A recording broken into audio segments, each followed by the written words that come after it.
সবশেষে আমার সকল বন্ধুদের উদ্দেশ্যে একটি কথা বলবো। এই কোর্টে এসে আমার অভিজ্ঞতায় থেকে আমি বলছি, আপনারা কেউ কোনো সময় ঝামেলা জড়াবেন না। ঝামেলা থেকে সবসময় দূরে থাকবেন। একবার ঝামেলায় জড়ালে আর হয়রানি শেষ থাকবে না। দিনের পর দিন কোর্টে যাওয়া আসা করতে হবে সমস্ত কাজকর্ম ফেলে। কেস আর সহজেই মিটবে না। তাই আপনাদের সবাইকে বলবো, আপনারা ঝামেলা থেকে সর্বদা বিরত থাকবেন।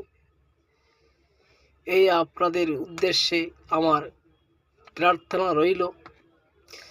যাই হোক, কোর্টের অভিজ্ঞতা একটু আপনাদের সামনে তুলে ধরার চেষ্টা করলাম। ভিডিওটি ভালো লাগলে লাইক, শেয়ার এবং